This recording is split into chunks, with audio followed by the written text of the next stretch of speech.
Okay,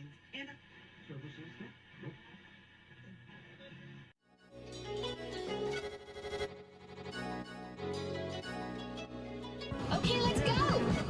He wants to jump 1,000 cars. Sir, you have 1,000 cars. I don't think I'd attempt to try this stunt. Or we owe this horsepower to Uncle Sam. Too many cars. Car. Roses would be. Like I put my beer belly on it. If you can't immediately tell somebody how many cars you have, you'll really give those uppity yuppies something to think about. Stay on the bar. Don't go off the bar with your Bronco. 1980 Volvo horns, which are like, Yeah. I want a man's coolant. and he's like, "Oh, I thought it'd be small. It's for a small car." And I'm like, "Yeah, but it's still an automatic transmission. They're never going to be light." It's definitely going to have to crash. Starting off with Brad buying another car. That's the West. Internets. You know, is this a Nigerian oil print? I also wish you drove a tan Camry. Anyways, Anyway, that's a horrible, very horrible podcast content. very Talking about a picture. inside joke. It loves to be driven hard.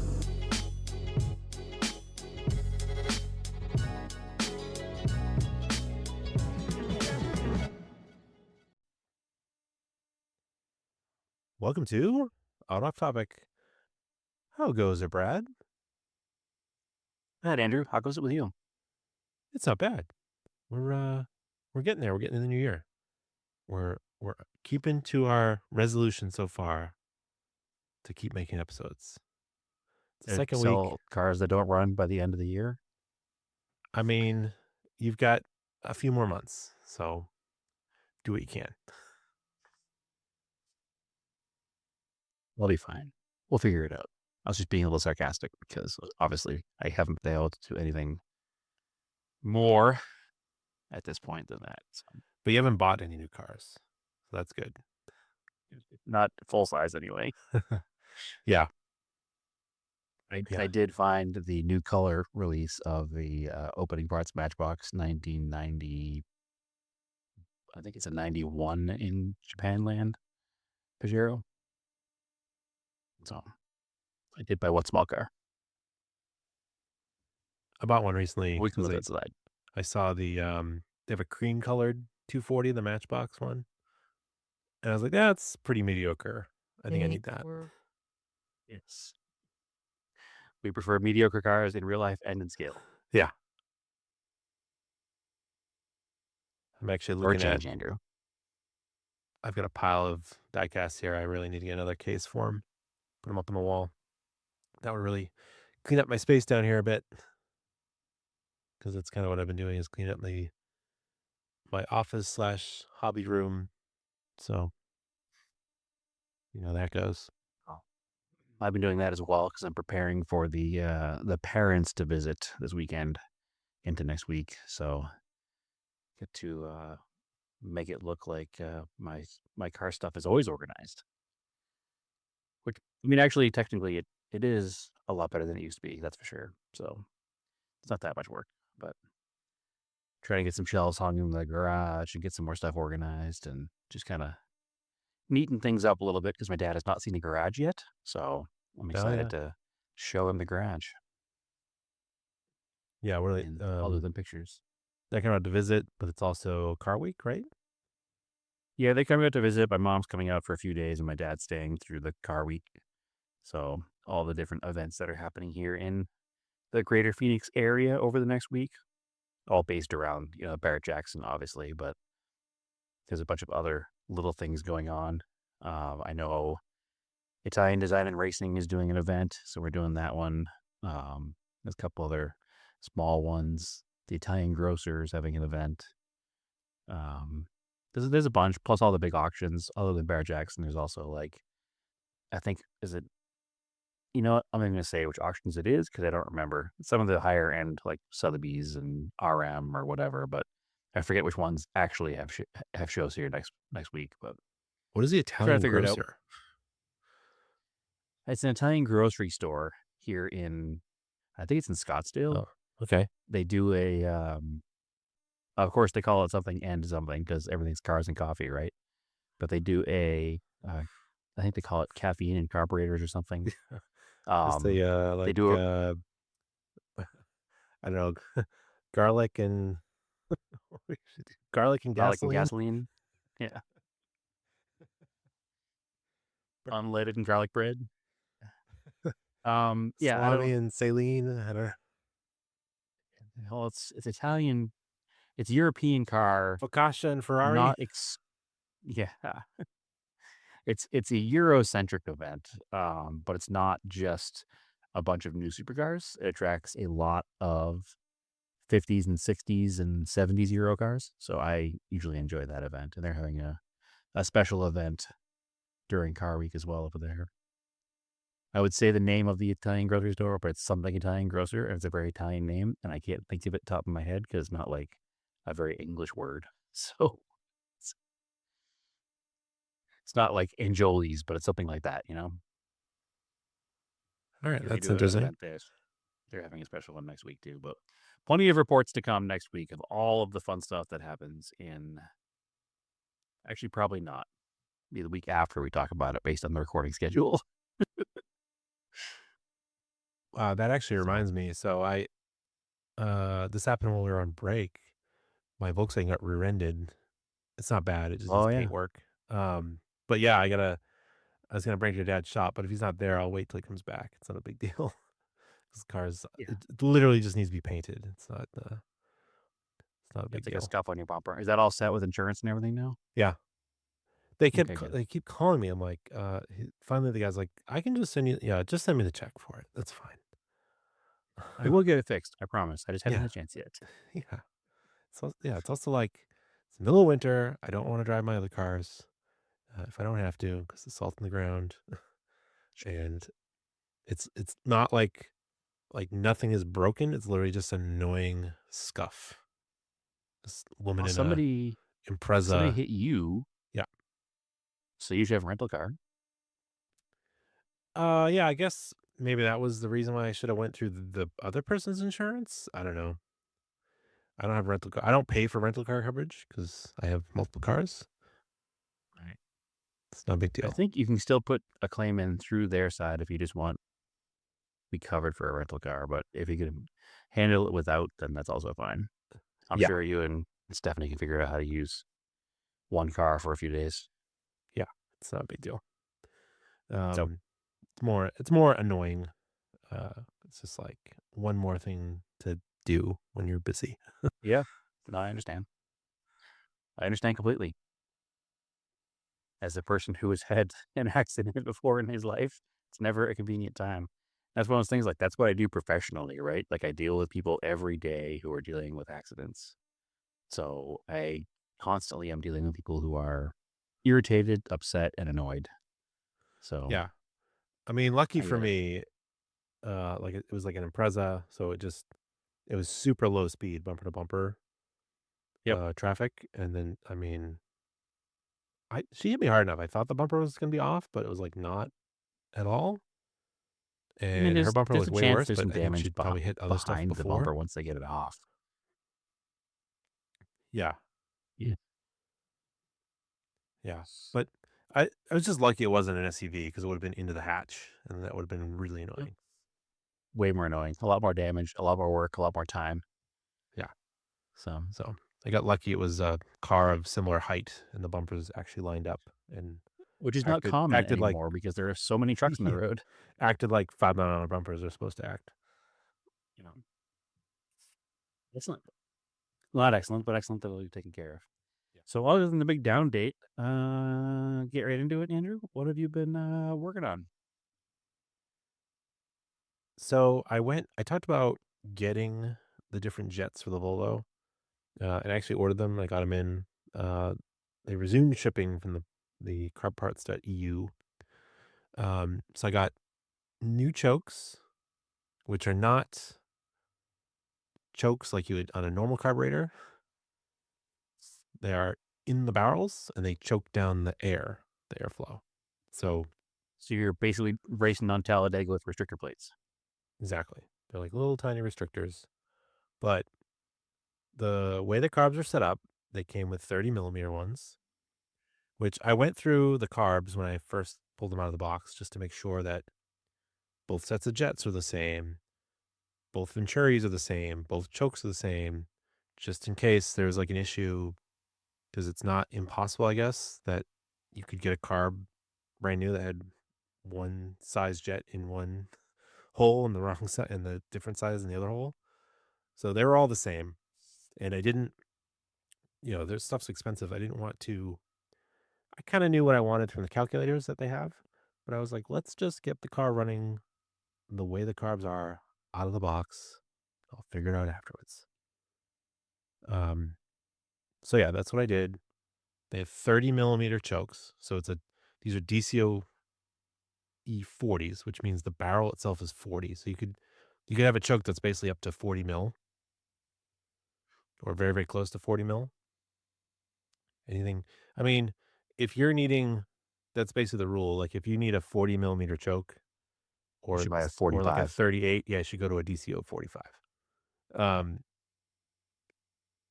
But for an engine like this, where we didn't do any head work, there's no porting, it doesn't have a radical cam. I actually went down on the chokes. So I went to 28s. So slightly smaller. The reason you do that is because of the Venturi effect. It will actually speed up airflow. You'll get less air, but it'll be faster. And that should help with vacuum and idle. And, low end torque around town, which is why I also went with those manifolds, because those are the longest intake manifolds I could get for that engine to fit in the engine bay.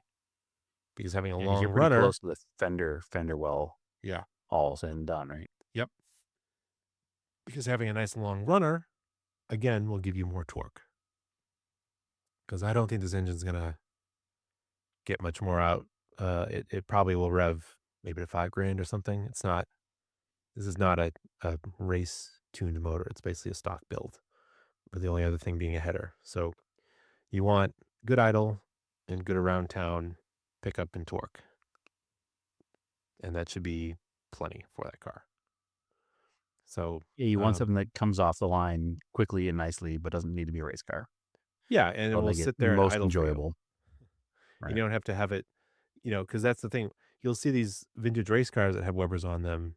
If you go to like a vintage event and they're idling at like 1,500 to 2,000 RPM because they've got massive chokes in them. That's the only way you can make enough vacuum to idle. So I don't want that. I want this thing to idle at 800 to 1,000 RPM, a nice comfortable street idle. So typically it's like changing the jets, super easy. You unscrew that little pot thing on the top of the Weber, and your two, basically the way I described these last week, it's each carburetor is really two carburetors in one. So each cylinder gets a barrel. So you're changing the jet for each barrel. And when I say the jets, I'm actually changing the idle jets. I haven't even gotten into the mains, because that comes later once you get the idle. And because really the way Webers work is there's 3 progression holes on the other side of the butterfly. So actually on the intake side. And as you sit idle, it's running off those progression holes. And about like the way people talk about it, it's like they're like 60%, 70% of a Weber tuning is in the idle, because it's really your idle up to mid-range that you're adjusting with the idle jets. And then you don't worry about wide open throttle till whatever. I'll figure that out later. Yeah. So yeah, I got new ones of those. According to the calculators, new emulsion tubes that were the F2s are apparently for ethanol gas. Those swapped over really easy. I started doing the front carb. You pull the velocity stack out. You pull the Venturi out after you undo. There's a little lock screw. You undo it. There's an air bleed screw that also holds the choke that's closest to the butterfly inside the body of the carb. So you pull that all the way out, and you just reach your fingers in there, and they're a little bit loose, and they just slide out. So I did the first barrel, no big deal. Really easy. Like, cool. This is what the reason why Webers were designed this way was because they were for racing, and you could do the tuning with the carburetor on the car. And all the adjustability, right? Very convenient. So I go to do the other barrel in that same carb. I take everything apart, take the screws out that's holding everything. The choke is stuck in the bore. Like, I don't know why. I was like, well, this is annoying. Of course, when you look it up on the internet, it's like people dealing with old carbs.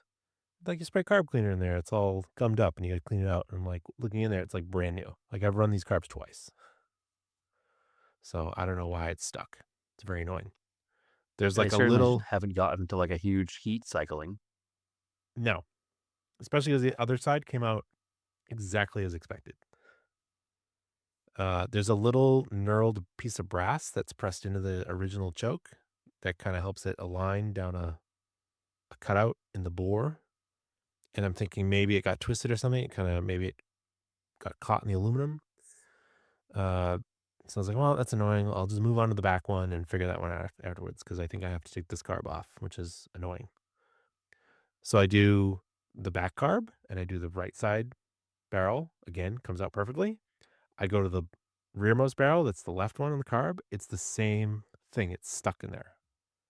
I'm like, okay. So now it's not something that I did wrong at some point. I'm like, this has to be like a manufacturing defect because it's the same barrel in the same location on each carb and they're both stuck. It's just a They really have to be weird like thing. knocked in.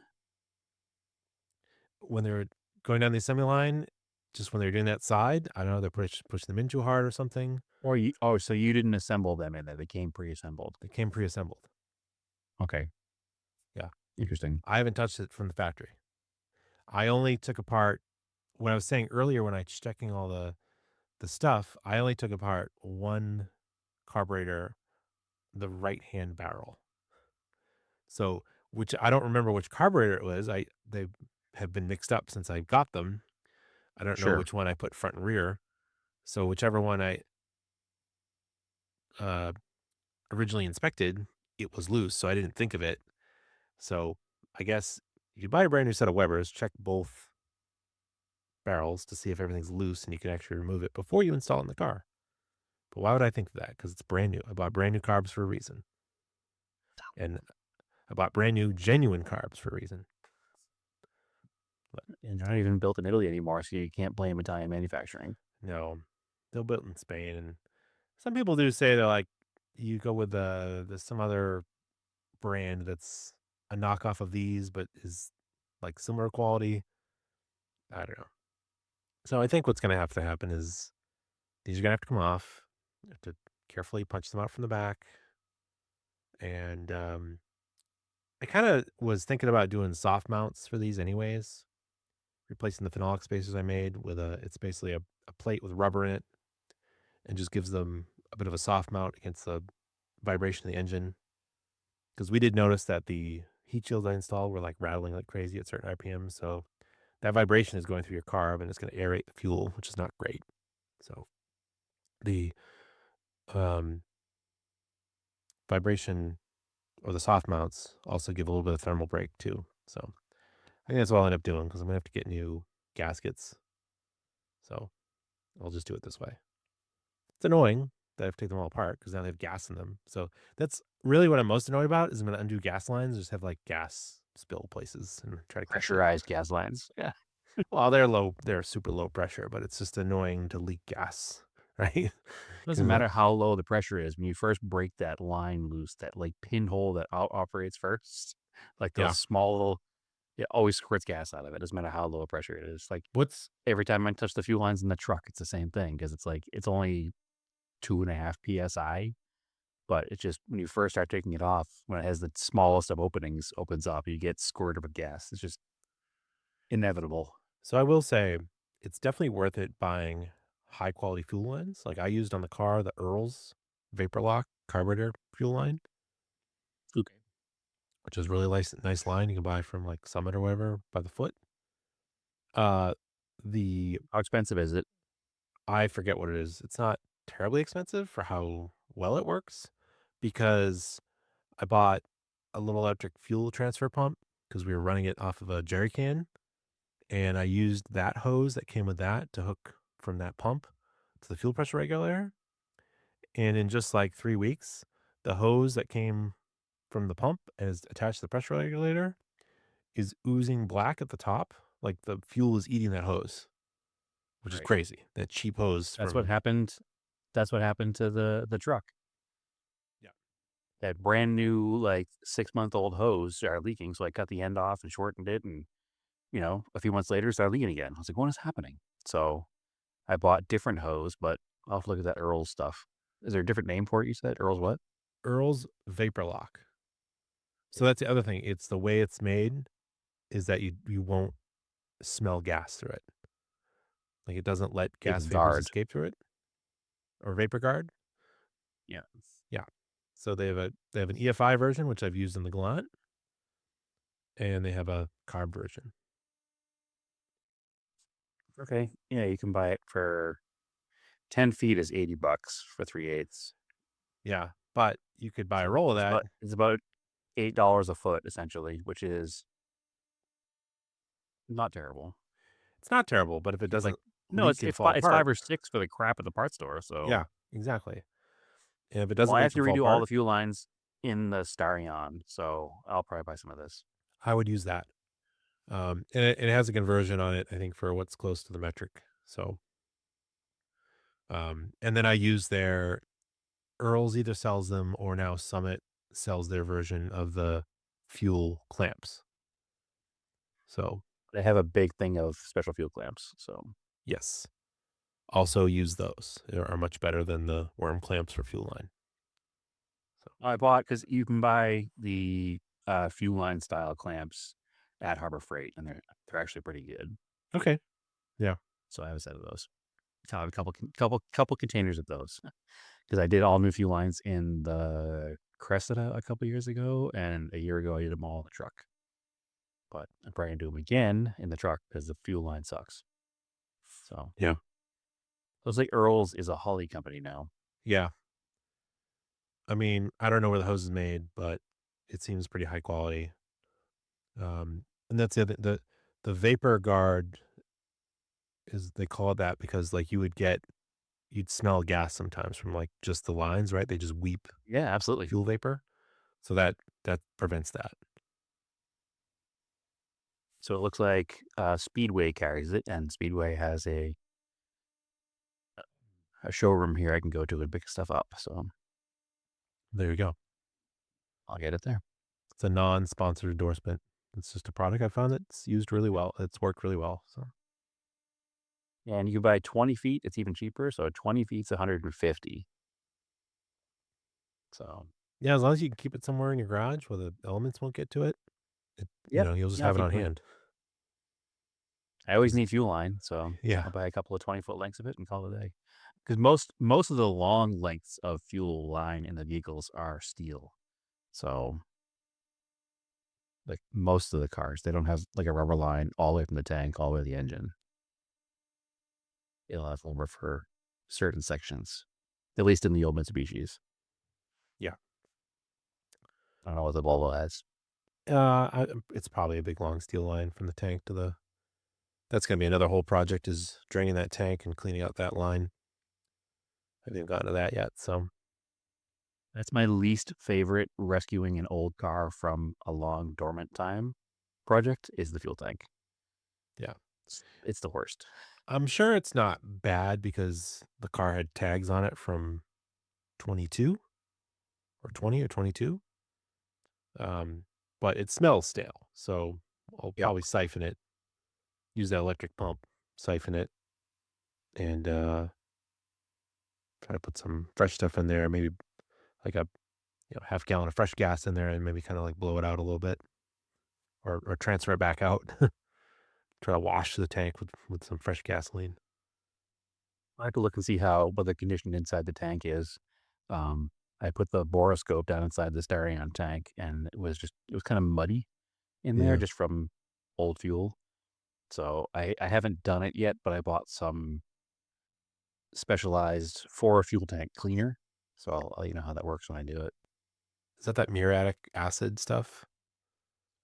I don't remember what the active ingredient was. It was actually it's sold by boat people. It's like because boats are famous for sitting for a long time. Yep.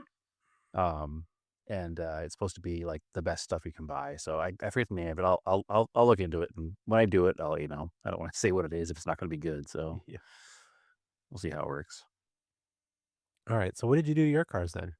Because that's all I've got for mine. Oh, I've been busy. I've been busy. I think last week I started talking about the fender on the Ram 50. I think I had the fender hung, but just like kind of temporarily in place. I hadn't finished doing the whole job yet. Um, I think I'd mentioned how stoked I was in the stripes being all lined up.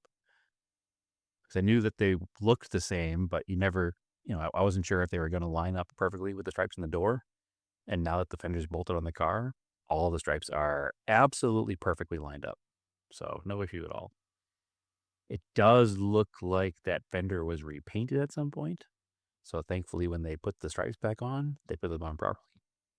The fender has a few more scuffs in it than the other fender did that I'll have to put some touch-up paint on, but it looks way better than the dented fender, so that's a positive.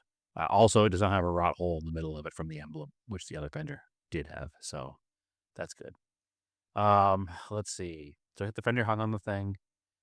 I had to put the bumper on, and what I did not realize when I bought the bumper at the junkyard was that the bumper had a slight bend to it.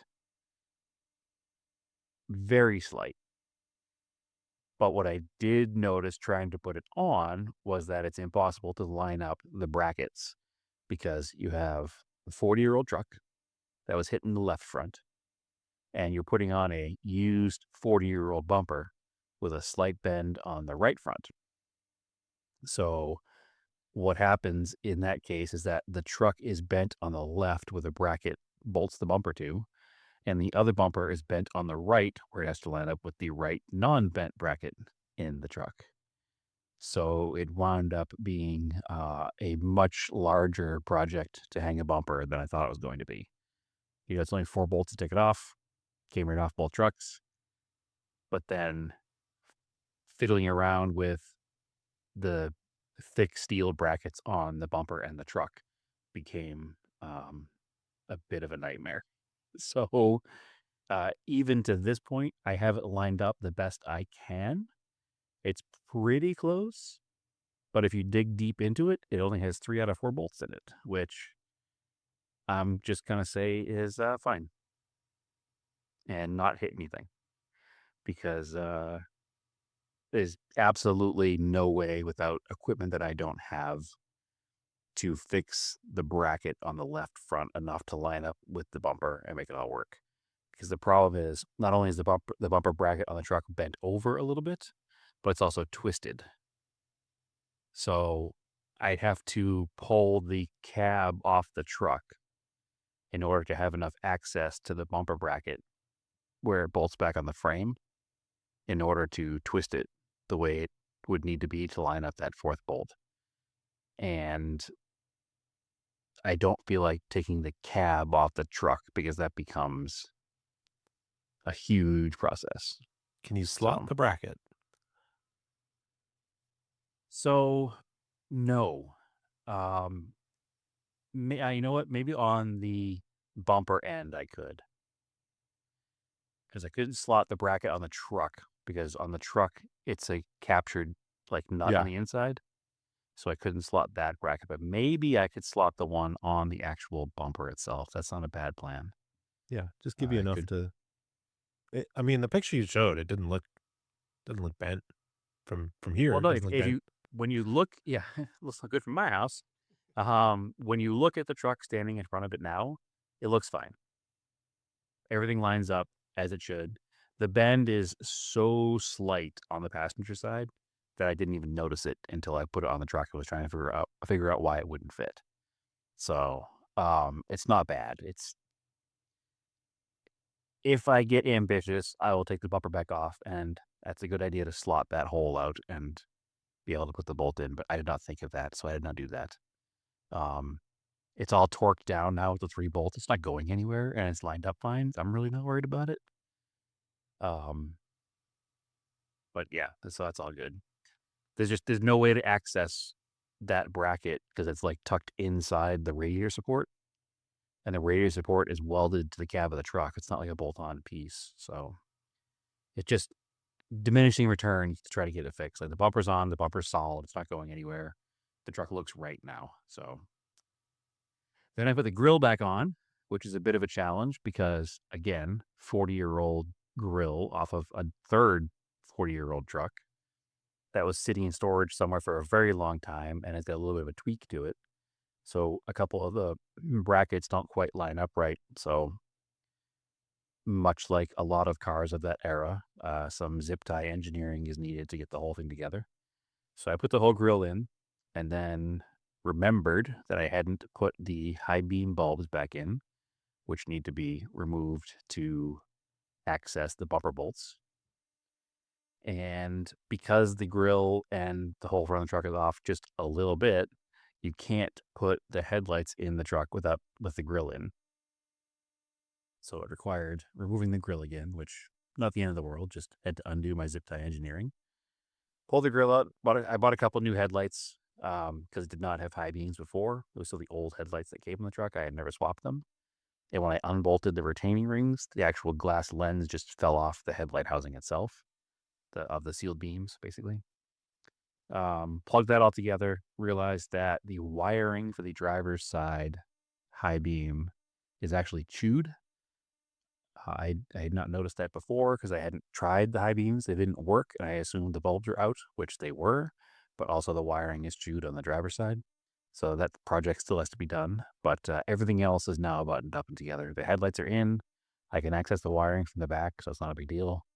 I did buy a big container of connectors that are all like the 70s and 80s Japanese car style connectors off of Amazon. So it has the proper headlight connector in the correct color, so it looks factory. So I can slap a new connector on there, no problem. But all the auto lights now work. I never had left turn signal or side marker on the front, and now I have left turn signal and side marker on the front. So that's all good. Everything else works. Everything's lined up best it's going to be. If I didn't spend the past 10 minutes telling you that the bumper was slightly off, nobody would probably ever notice. So I'm going to live with it as is and be happy that it looks way better than it did. So I'm going to call the heavy repairs on the outside done. So success. So that's the truck. It's still sitting out back. I got to finish cleaning it up, and I got to buff that fender back a little bit to make it look like the rest of the truck, because I kind of got over the rest of the truck with a cleaner wax and some time, and this fender was just straight out of the junkyard, straight out of the truck. So that's where we're at with that. Oh, I've been busy. What else did I do, Andrew? We talked about the Mercor speedometer cable and needing a bench vise. So I got that all taken care of, and I got a bench vise. Actually, Naomi picked up a bench vise while we were recording that episode. We've been talking about it before we recorded the episode. I came in to record. She left midway through recording, and I came back out to a new bench vise. So I thank her for that. Spaceballs thing. What is this Yeah, happening? timing was perfect. This is happening now. Yeah. And it's not like she listens to the podcast live, like she listens to it later. It just, we had been talking about it earlier, and she's like, I'm not doing anything. I'm waiting for Brad to finish recording so we can have dinner. I'm going to go to the store and buy a bench vise. So I have that now. I also got the cable in. I don't know if I had the cable last week or not. I got the cable in, and it's hard to describe. So it's a universal cable that you cut to length. Now, a speedometer cable has squared off ends on each end. I think I talked about it last week. And you cut one end to length, so there's no squared off end on that end. And then on that end, you have to add a additional piece that crimps on to the cable to create a squared off end. That's what we needed the bench vise for. I'm not clear on how it's supposed to work because I've clamped this thing down to as tight as it will go. And it's not the bench vise that I'm out of power on. It's the clamping tool that it comes with is mechanically bottomed out. Like it can't move any further. and it does not pinch the collar enough to hold the collar on the end of the cable. So I'm a little bit at a loss of how that's supposed to work. It seems very straightforward looking at it. Like you just slide the little collar into the gap, put the cable in the collar, and then clamp down on the little metal bracket that it has. But like I said, the bracket is so tight in the vise that it's mechanically bottomed out. It can't move any further. Like the two pieces of metal are squashed together, but doesn't give enough clamping on the little sleeve.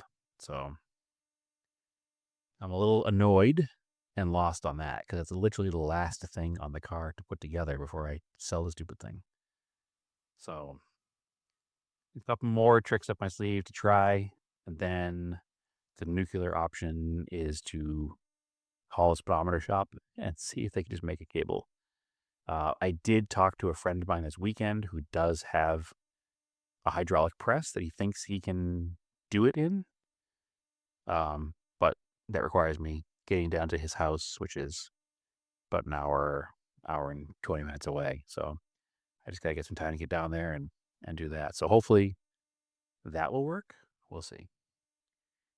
So no updates on the Mercor other than failure. What else happened? Oh, I picked up a bell housing for Naomi's Mustang. So that's completing the T5 conversion because the car was a 4-speed. And we're putting a later model T5 in it, which requires a bell housing for a T5.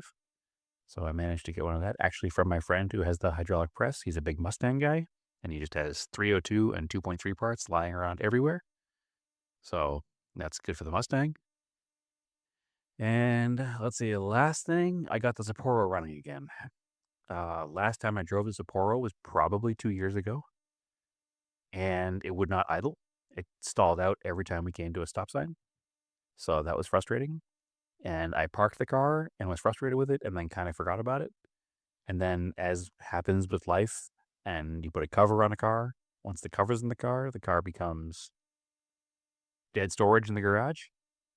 And then there was a dead car parked in front of the car, and just next thing you know, it's been 2 years. So I got the Sapporo out this weekend because I wanted to go to an event with it and fiddled with the carburetor a bunch and got it to idle. So once I got it to idle, I took it for a drive around the block, and it's idling fine once it's warm. It runs like absolute rat when it's not warm, though. It takes about 10 minutes to warm up, and the entire time it's warming up, it sounds like a cammed big block sitting there in the driveway and smells like raw fuel. So it's going to need some more fettling, obviously, but the carburetor on those cars is notoriously gross because it's, a late model carburetor that needed to pass emissions. So one of the things that I learned this weekend is that on those carburetors, most of your adjustments other than idle speed are sealed. So all of your adjustment screws have to be drilled out. Because Okay. they didn't want people messing with them because of some emissions regulations. So I was reading the factory service manual, and the factory service manual shows you where to drill a 5/16 hole to access adjustment screws.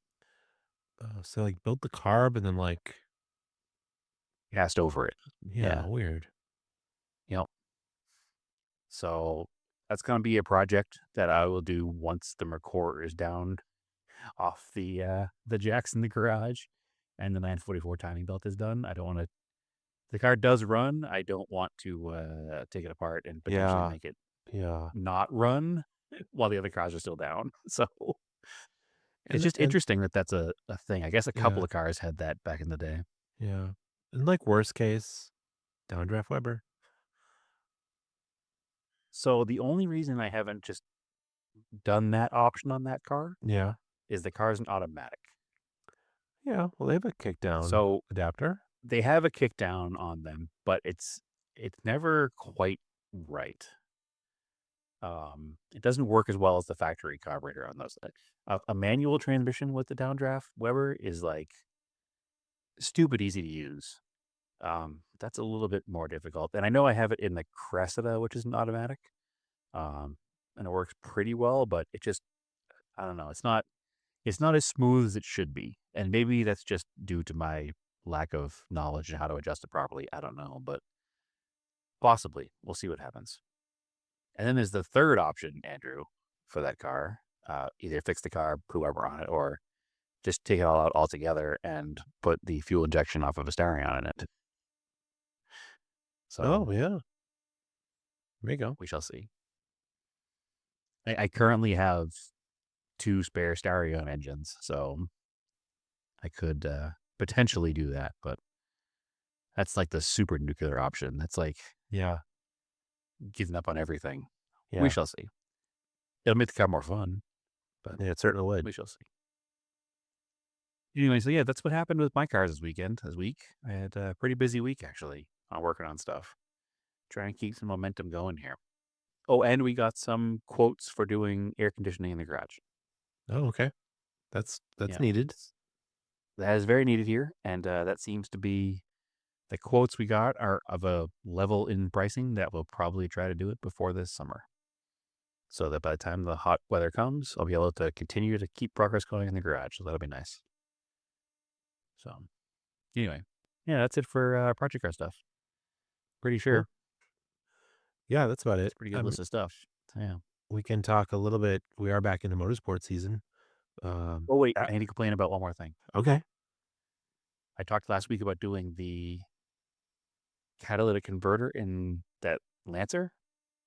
Yep. He went to get emissions. The check engine light was on the day before he brought the car here to put the catalytic converter in it. We put the cat in it, started the car, cleared the codes, all the lights went out. Mhm. He drove the car for a few days, went to get emissions. They wouldn't even test it because he turned the car on and the check engine light did not illuminate on the startup sequence. Oh, So they said that you need to fix that because obviously you're trying to trick us into thinking that you don't have a check engine light because it's obviously Yeah. blown out. it was Tired So- Boss. Just passed away. I don't understand how that happens or what happened. Because the check engine light obviously did work. That's how we Yeah. knew it had a problem. So now it's like, okay, well, now I got to cut the cluster apart, put a light in it. Yeah. It is just a But what little bothers tiny me- incandescent micro bulb. Yeah, I remember stocking them at the dealer when I worked there. Yeah. But what bothers me is you can just plug the computer in still, and it will Yeah, tell you if it's a exactly. fault or not. Like, who cares if the light's not there? Like, they don't just do a visual, they plug the car in. So, I don't know. Annoyed, but it is what it is. So, he's coming over after we record tonight, and I'll look at the car and plug the scanner in, see what is going on, make sure there is no actual fault, and go from there. But can't win with emissions this month. Nope. Oh, that Yeah. yeah. I gotta go. I gotta get a sticker from the Volkswagen. That just popped in my head and reminded me again. So Tell you for a scratch back bumper. yeah. Well, motorsports season has started. Dakar is actually going on for a week. I'm way behind in coverage. I gotta catch up. So Yeah, I'm on day 3. I have no idea. Yeah, I'm like day 2. I have no idea who's leading. But just following it on social media. I mean, the pictures and the videos, they're always epic, right? Sure. That one picture a bunch of people shared of the Ford Raptor coming up over the Wheel. dune. And yeah, the wheel is spinning. So like high shutter speed. I mean, like really nice capture and all the dirt's spinning out of it. Super cool. Let's see. Right now, Honda is winning in the motorcycles. Who's leading? In car, Well, in motorcycle, is it Braybeck or? no. It's Tosha Sharania. Oh, okay.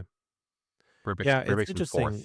fourth. There's been a lot of, there's a lot of gamesmanship with, you don't want to open the road. So like watching the first episode of the coverage, they're talking about for the first stage, and they're I apologize. That was the stage ranking. The overall right now is Australian Daniel Sanders on a Red Bull Okay. KTM. Yeah. And Brabeck's in second. Sanders is very fast. Yeah. So is Brayback. But yeah, there's like, they're showing, they're going through the motorcycle guys, and they're like, all right, what position you want to start? And all the top guys are like, every time they go up, they'd be like, they draw kind of like a Yankee swap or White Elephant, where they draw for like when you choose. So people would be like 16th. And then the next guy that's a top guy would come up and be like, I want 16th. And like, so yeah, you'd keep getting bumped up further ahead in the field. So ideally, I guess if you're a top guy, you wanted to start 16th just because you weren't opening the road. Basically, You're following paths versus versus trying to navigate on your own when nobody's been yet before. So it's pretty interesting. And then you are sort of penalized too. If you win a stage, you have to start first, I think, the next day. So there is it depends. I mean, they get to a certain point where if they're just keep winning stages, they're like fine, but sometimes they do kind of not try to win a stage because they want to get different road position. But that's the way of the game. I mean, it's a 2-week race, so yeah, you gotta have some strategy. yeah. Just like in any other kind of endurance race, you can't win in the beginning. You can only lose. Mm-hmm. So we're on what, day 9 right now, or day 10? Yeah. But it looks like Ford is winning in first and second, with Sainz is in second, but Yep. only 57 seconds behind. Wow. Yeah, they Which should be is- finishing up Friday actually this week. So, and it was interesting. I think I don't remember the class before, but it seems like there's a return to stock class. So cars that were more like, this is more like the way Dakar used to be, where you'd show up with like a stock SUV or whatever car and run Yeah, it. there's a Land Cruiser and a couple Defenders I've Yeah. seen that are just like normal Yeah. cars, which And is our super friend cool. Mercedes Lilienthal was there for a week covering the Land Rover team. So that'll be interesting if we have her back on and she can talk about that. I'd love to hear about that. Yeah, for sure. Yeah. And then I love the little on the coverage. Are you watching the Peacock coverage? They'll do little throwbacks to like classic Dakars. And they were talking I about, haven't been. I've been watching whatever the YouTube coverage is Oh. from Dakar. well, they were talking about Didn't- this in one of the first Dakars. These guys did it in a 1926 Citroen KZ or something, KZ.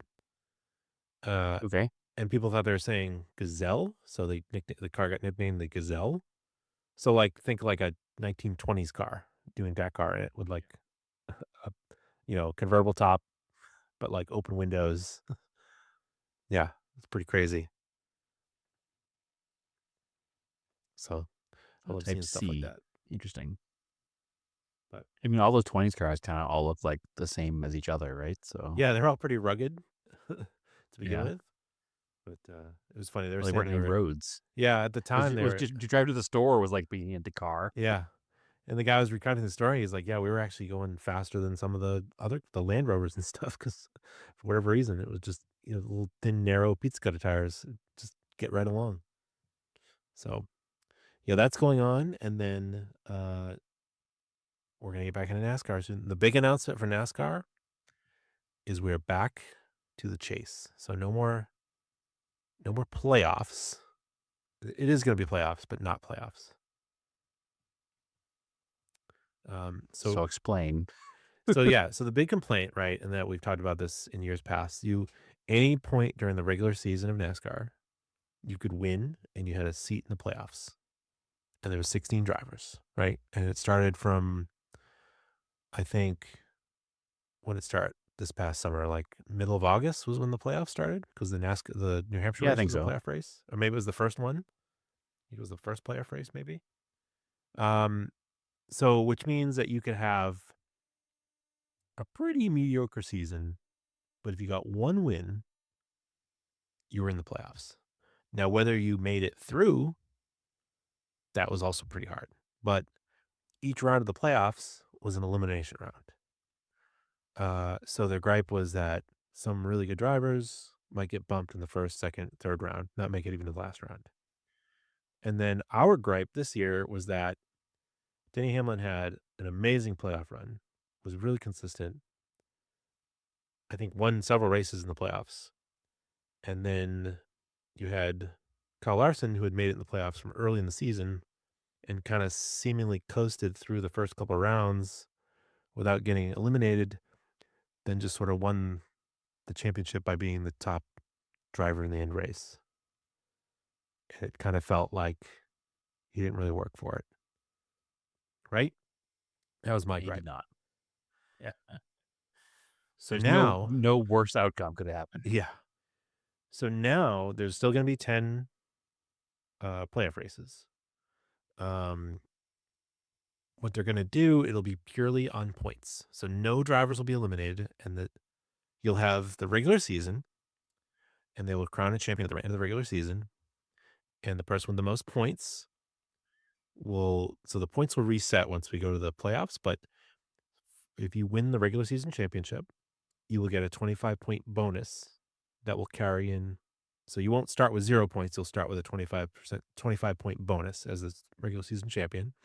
That makes sense to me. That seems pretty fair. If you win the whole regular season, Sure. you get a little 25-point buffer. You should get bonus points. Yeah. And then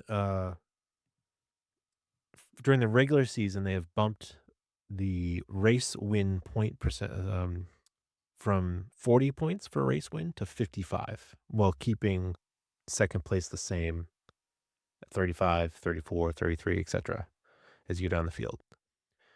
And that is to further entice teams to go for wins versus just consistency and doing points, because that is a strategy. Some teams, and that happens sometimes on a race weekend, you don't have a good car, you have a wreck, you just try to go out there and you run as good as you can and get points. But what they want to have is that if teams can do it, they want teams to win, or they want everybody trying to win, right? The more people trying to win, You don't want somebody trying to finish fifth. yeah.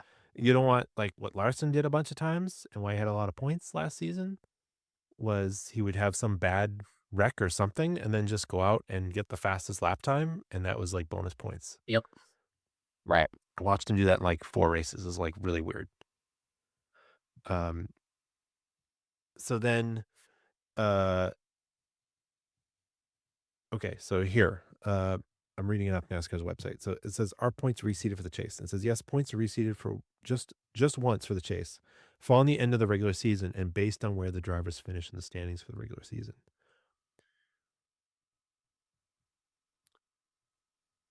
So that should fix everybody's complaint then. Oh, okay. So I was wrong. They don't start with 0 points when they get to the chase. They are awarded, if you're like the number one driver in points, you'll start with 2,100, and then I guess you'll probably get that 25 extra for being the season champion. And then it goes down from there. The 16th seeded driver will have 2,000 points.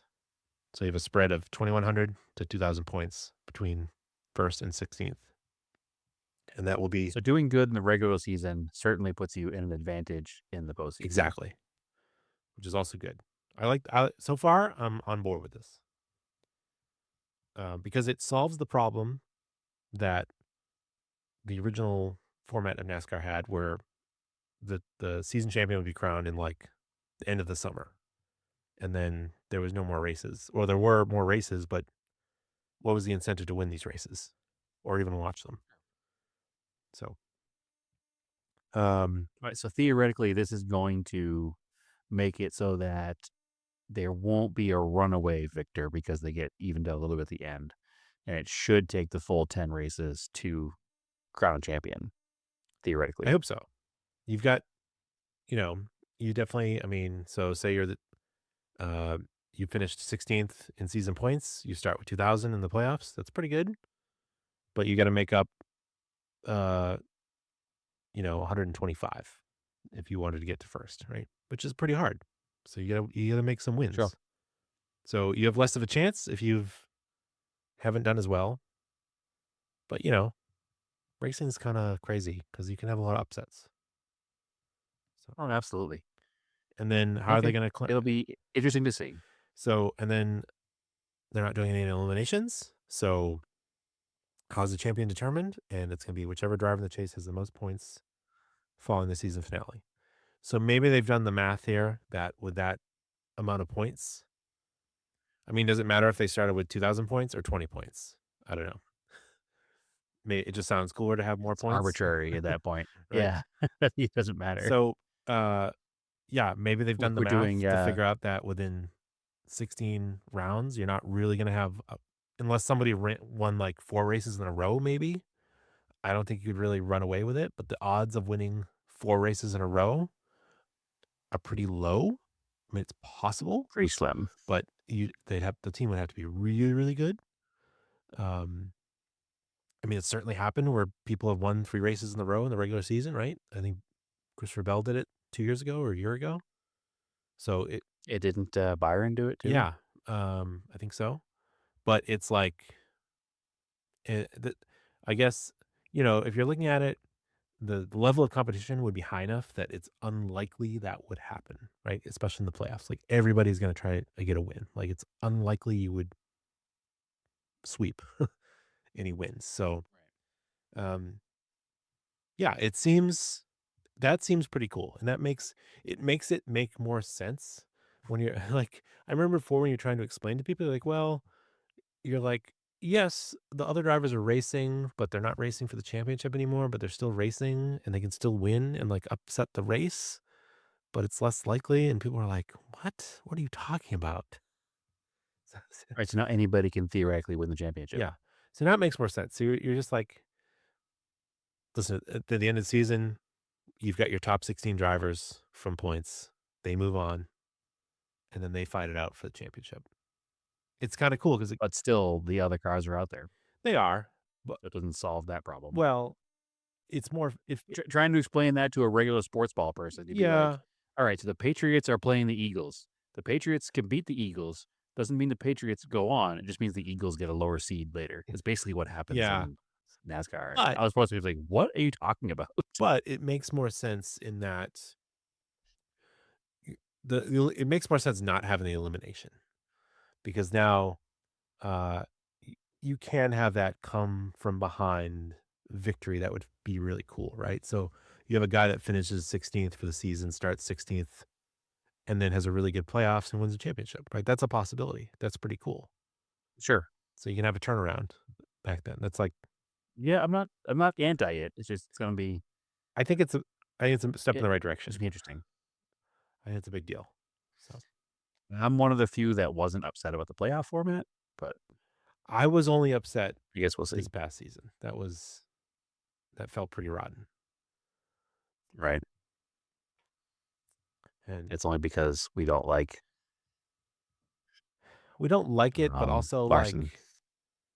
like I talked about a previous podcast. I mean, you watched Hamlin put in the drive of his life. Like that was a like legitimately say what you want about the guy.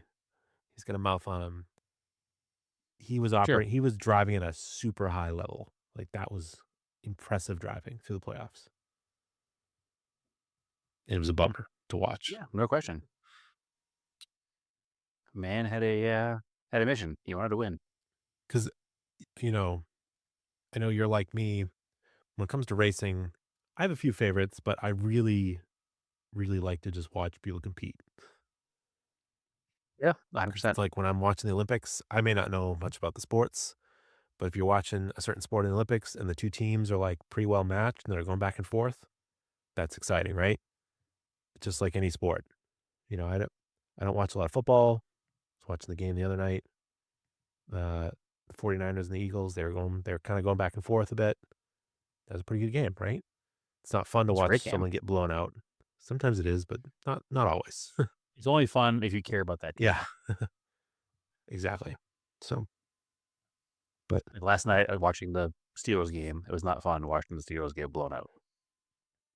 Although it was fun watching Aaron Rodgers' last game be terrible, but that's all. all right. Well, I think So, that's kind of all I yeah. got for this podcast. So we're Excellent. back to talk about NASCAR. I've got a little. I did 2 events. Yeah. Well, let's cover your events real We're going quick. to talk real quick. I went to a Cars and Coffee at a local mega church. My first time setting foot in a mega church. I will hold opinions for anybody else, but there was a full-on coffee shop in the church, which I thought was odd. And it felt like a Starbucks. And then I learned that there used to be a Starbucks in the megachurch until they had left, and they just kept the menus. So I thought that was weird. Anyway, the car show portion of the day was wonderful. Unfortunately, it's very far away, but what a cool mix of cars. There was no like pretension of anything. Like it was like 30s, 40s, 50s, 60s through modern stuff, and everybody was pretty cool. It was probably one of the better Cars and Coffees I've ever been to. It's Rock Point Church, I think is what you call it, in Mesa. It was a really, really good event. So many Cars and Coffees are now so pretentious. It's hard to like find a good one that has a crowd that isn't either super pretentious or all modern cars. So it was pretty neat.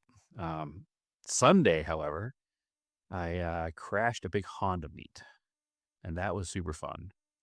So I was unaware until recently. Do you know Hasport engine mounts? Yeah, I've heard of them.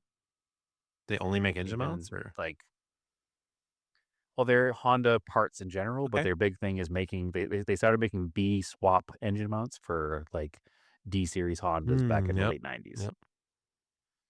I remember their ads in Sport Compact Car Oh, yeah. magazine. They're one of the few companies that's been specializing in Honda parts for a long time. I did not know they were in town. Huh. So it turns out they're in town. And their location, a friend of mine has a rented garage in the same like complex as them. And they have a very popular YouTube channel called VTech Academy. Ah, And so they had an event at their shop that was, Hasport and VTech Academy and Accelerate Coffee present such and such car show. So I don't have any Hondas, but my friend who rents space in that shop had some VIP parking passes for his friends to park their cars that were not Hondas near his shop. So I was invited to go hang out down there, which is the reason I got the Sapporo out, because I wanted to run it and drive it. And I drove it there and back successfully and hung out there for the better part of the whole day. It's amazing how many nice Hondas there are in the area. There were probably 250 cars there, and I would say 220 of them were Hondas. And some really nice Hondas, like super quality builds. I think 25 CRXs rolled in together. I've never seen that many in one place ever. It was cool to see how big the community is for Hondas here. And we were joking because, if you remember back in the day of Cars and Coffees and car shows, everybody complained about the Honda kids ruining the events, right? Because they come in and revving and all that stuff. The crowd has shifted so much that it was probably one of the better behaved car shows I've ever been to. everybody's middle aged now. Like in recent years. Yeah, everybody's middle aged, right? But even the young kids that were there with their Hondas, nobody was like rev bombing and two-stepping and all that stuff. It was a super low-key crowd. The Honda kids are now G35 kids, I guess, right? Yeah. So it was a pretty sweet event. I took a couple pictures. I put them in the Discord. I haven't posted them anywhere else yet. But there's that one Civic there that's actually in the new Gran Turismo. It's like an EG hatch with like a Liberty Walk style or Rocket Putty style. I don't know if it is one of those kits or not, but body kit on it, but it's like a true like time attack car. That car apparently is here in town. Hasport in general is here in town. It was pretty neat. The owner of Hasport, I think his name's Brian. Maybe I'm gonna get that wrong, so don't quote me on that. Older guy, has been running it since day one.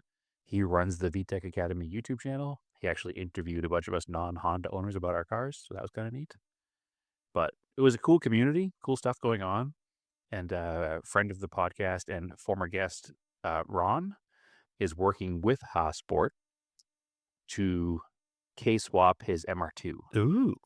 So that's gonna be cool to see and kind of fun to follow that build go along. So they're working together to develop a kit that Hotsport will sell after the fact to K-Swap MR2s. So that'll be neat to see.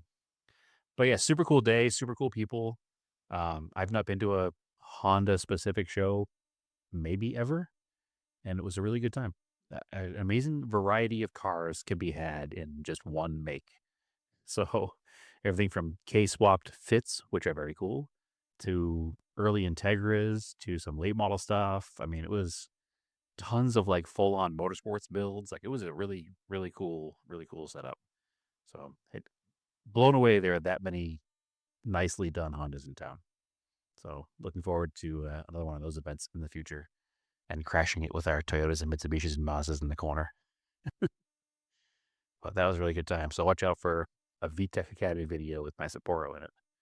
Speaking of YouTube videos, also, if you're on YouTube and you want to see stuff in the Arizona half of Auto Off Topic Garage, there's a new video that a friend of mine filmed over here and kind of like did an interview process with me, walking around the garage and talking about the cars and all that stuff.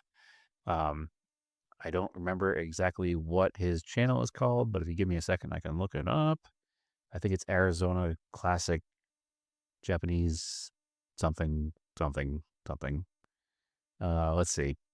So it is Arizona Japanese Classics. And the video says Mitsubishi Man schools us on badge engineering or something like that. So he'll catch that video. It was a good time. I enjoyed making it, talking about the cars, and obviously I will always talk about my cars. So I have a podcast, right? Yeah. So super cool. A little bit of visual added to just my voice. So check it out on YouTube and follow the other things. He's just a nice local guy. He's not like a trying to make $1 million on YouTube guy. He just wants to connect the local vintage Japanese community together. So he's done well with me, with a few other people that I'm friends with. I don't know if you're familiar with Zebra Built Racing.